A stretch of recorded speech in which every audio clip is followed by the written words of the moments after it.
तुर्की जो है हमेशा से आतंकियों का पनाहगाह रहा है और तुर्की को नेटो से निकालकर बाहर फेंक देना चाहिए। इस बात की लगातार मांग कर रहे हैं कि नेटो से तुर्की को बाहर निकालकर फेंक देना चाहिए। तुर्की कहता है कि इंडिया ये तो गलत कर रहा है, अजरबैजान भी चीखने लग गया। इंडिया भी कहता है ज्यादा मत समझा, मुझे भी पता है कौन गलत कर रहा है और कौन ठीक कर रहा है, बेटा समझा मत, अपने काम से काम रख। इंडिया एक पंथ कई काज कर रहा है, टर्की को उसकी औकात दिखा रहा है, वेपन्स अपने भी टेस्ट कर रहा है, पैसे तो कमा ही रहा है। अगर तुर्की खेल सकता है गेम कश्मीर में, अगर कश्मीर के बारे में तुर्की बयानबाजी कर सकता है, तो तुर्की की नाक के नीचे भारत भी आग लगा सकता है। उनके भी आते हैं लेकिन नहीं। इंडिया से आते हैं? हाँ, इनके रिलेटिव इंडिया से आते हैं। हाँ। क्या बताते हैं? डंडों से मार कुटाई नहीं होती उनकी? नहीं, वो तो मजे में रहते हैं, इतने सारे रहते हैं। हाँ। क्या कहते, क्या बातें कर रही हैं आप? मैं इनकी तरफ जाना चाहूंगी। कनक जो है वो घर में मिलती है, राशन उनको घर में मिलता है, 2 रुपए किलो कनक, जो वो उनको घर में उनके जो कार्ड बने हुए हैं वो उनको घर प्रोवाइड करते हैं। वो कहती है कि हमारे यहाँ पे जो कुछ भी है ना, वो आके तारीफे कर रही होती है कि हमारे यहाँ ऐसे, हमारे यहाँ ऐसे, हम सिर्फ उनको देख रहे होते हैं। ये है ना एंड लेवल। गेट बिल्डर्स संभाल लेंगे, लेकिन बिल्डर्स का ये ट्वीट बहुत खास है। उन्होंने अपने सोशल मीडिया हैंडल एक्स पर लिखा है कि तुर्की जो है हमेशा से आतंकियों का पनाहगाह रहा है और तुर्की को नेटो से निकालकर बाहर फेंक देना चाहिए।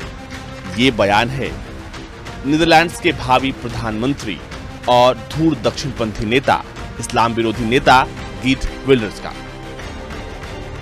गीट विल्डर्स लगातार भारत को लेकर भी लिखते हैं और भारत को हिंदुओं का बहुत सम्मान करते हैं। विल्डर्स इस्लाम को लेकर तीखी आलोचना और वो इस बात की लगातार मांग कर रहे हैं कि नेटो से तुर्की को बाहर निकालकर फेंक देना चाहिए। तुर्की कहता है कि इंडिया ये तो गलत कर रहा है, अजरबैजान भी चीखने लग गया। इंडिया भी कहता है ज्यादा मत समझा, मुझे भी पता है कौन गलत कर रहा है और कौन ठीक कर रहा है, बेटा समझा मत, अपने काम से काम रख। समझे? मेरे को किसको क्या करना है वो मैं जानता हूं। अब तुम कहोगे यार बेफालतू में पंगे में क्यों पड़ रहे हो, असलियत में पता है क्या है पंगा? ये है कि पाकिस्तान को, टर्की ने पाकिस्तान को भी यही बैरक्टर ड्रोन प्रोवाइड करवाए हैं और ये बैरक्टर ड्रोन के बाद ये जो अकिंची ड्रोन ये भी प्रोवाइड करवाए हैं और दुनिया में best of the best drones ये हैं। अब इंडिया जो आर्मेनिया को अपनी टेक्नोलॉजी दे रहा, मतलब अपने वेपन्स दे रहा है, असलियत में अगर लड़ाई होती है तो कम से कम टर्किश वेपन्स के अगेंस्ट इंडियन वेपन्स जो है वो चेक भी हो जाएंगे और अगर इंडियन वेपन्स चेक हो जाते हैं तो ऑब्वियस सी बात है कहीं ना कहीं एक बड़ा प्लस पॉइंट देखने को मिलेगा। और कल को अगर हमारी पाकिस्तान के साथ लड़ाई होती है और पाकिस्तान जो है वो आर्मेनियन को, पाकिस्तान जो है वो टर्किश जो वेपन्स हैं अगर उनको इस्तेमाल करेगा तो इंडिया को पता होगा कि टर्किश वेपन्स की औकात क्या है।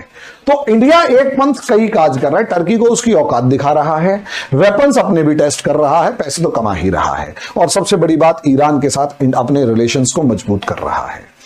तो दोस्तों ओवरऑल अगर देखेंगे तो इंडिया काफी अच्छे इस सिचुएशन में भी है और आर्मेनिया को सपोर्ट करके ह्यूमैनिटेरियन बेसिस पर भी सपोर्ट कर रहा है। पता लगेगा कि ये जो आर्मेनिया है ये पूरा लैंडलॉक्ड है, आर्मेनिया है थोड़ा सा नीचे की ओर, राइट, और समुद्र से लगता हुआ आपको ऊपर दिखाई देगा अजरबैजान, यानी कि आर्मेनिया के पास कोई भागने का रास्ता नहीं है और सिर्फ धर्म के नाम पे और जियोपॉलिटिक्स के नाम पे अजरबैजान को दबादब हथियार मिल रहे हैं, उनको सपोर्ट करा जा रहा है। तो तुर्की अपने बायरक्तार ड्रोन भी देगा, तुर्की और पाकिस्तान दोनों मदद करेंगे उसको। इसके पीछे क्या कारण, right? What is the main thing about it? देखिए साहब, मेन थिंग ये है कि सऊदी अरब, तुर्की जो है वो ऑटोमन एम्पायर दोबारा बनाना चाहता है। एर्दोगान जो है वो चाहता है कि इस्लामिक दुनिया की लीडरशिप उसके हाथ में हो और तुर्की लीड करे। ये सारा गेम जो चल रहा है ना दोस्तों, कहीं ना कहीं ये इस्लामिक दुनिया की जो 57 कंट्रीज हैं, और ये छोटे नहीं है 57 कंट्रीज, और लगभग 1.9 बिलियन मुसलमान है इस दुनिया में। 1.9 बिलियन यानी कि 1.9 अरब मुसलमान है इस दुनिया में। अब उनकी लीडरशिप कौन करेगा? अभी तक तो सऊदी अरब करता चला आया है। और सऊदी अरब कैसे करता चला आया है?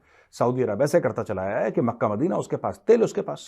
यानी कि तुर्की चाहता है कि अजरबैजान को हम ड्रोन्स भी दें, पाकिस्तान भी उसको दाएं बाएं से हथियार सप्लाई करे, और सब कुछ एक इनका ये एम है कि तुर्की एक तरफ ईरान जो कि शिया देश है, यानी कि अजरबैजान के साथ डायरेक्ट उसका राब्ता है, एक तरफ पाकिस्तान है।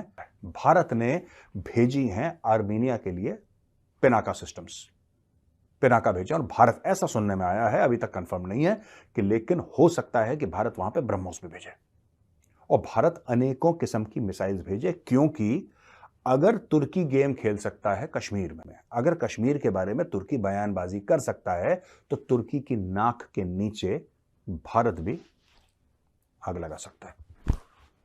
हमारे पास ज्यादा पैसा है तुर्की से, we have more money than Turkey, we have more money than Pakistan, we have more money than Iran, right? पहले हमारे पास कैपेबिलिटी थी, हमारे पास इंटेंट नहीं था दोस्तों, यानी कि हमारे पास काबिलियत थी लेकिन हमारी नीयत नहीं थी। हम कहते थे जाने दो यार, क्या फर्क पड़ता है। आज का भारत यह नहीं कहता कि जाने दो क्या फर्क पड़ता है, आज का भारत कहता है कि मत जाने दो, फर्क हम डालेंगे, हम बताएंगे क्या फर्क पड़ता है। मेरे ख्याल से कि हम आज भी 1947 में से पीछे चले, बल्कि 65 में चले जाते हैं। ना बिजली है, ना पानी है, ना गैस है, और जो मेन चीज है, मुझे सबसे ज्यादा मसला ऑयल सबसे महंगे। देखिए गाड़ियां वो खुद बना रहे हैं, इंजीनियर उनके हैं, डॉक्टर उनके हैं, सब कुछ उनका है। हमारा क्या है? किसान उनके हैं, हमारे तो हर चीज वहीं से आ रही है। हमारे क्या है यहाँ पे? क्या है? कुछ नहीं है। हमारा तो घर भी अपना नहीं है। मेन चीज तो ये है, घर भी अपना नहीं है। और हमारे बच्चे अभी से मकरूज हैं। होगा, इस मुल्क को अपना समझना होगा, नहीं तो दूसरा यही है कि बाहर चले जाए।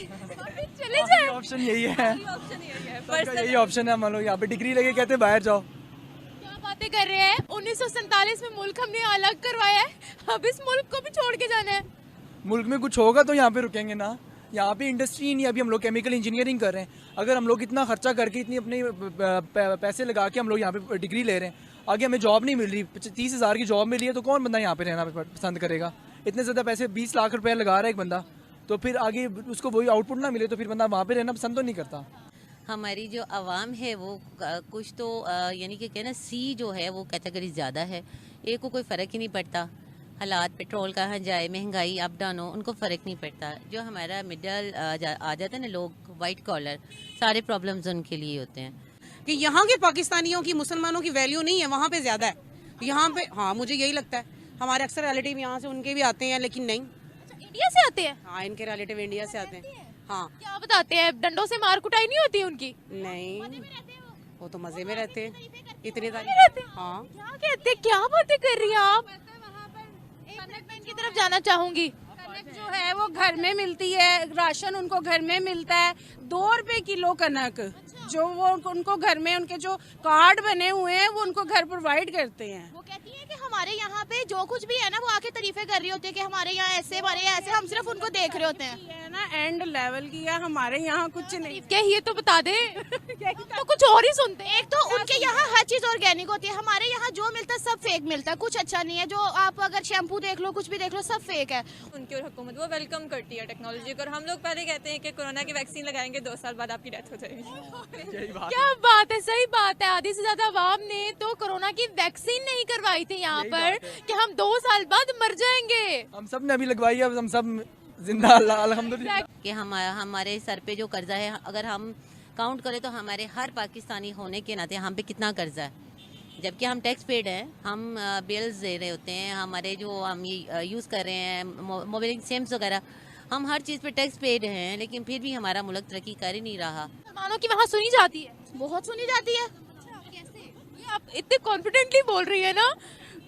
देखिए, अब वो एक खुद बता रही है, गैर मुल्क में रह के वो बता रही है कि हमारी वहाँ पे सुनी जाती है। उनकी बेटियां जो मतलब हमारी खाला है वगैरह, वो वहाँ जॉब करती हैं ऐसे, और उन लोगों का वहाँ उनको रिस्पेक्ट भी बहुत मिलती है।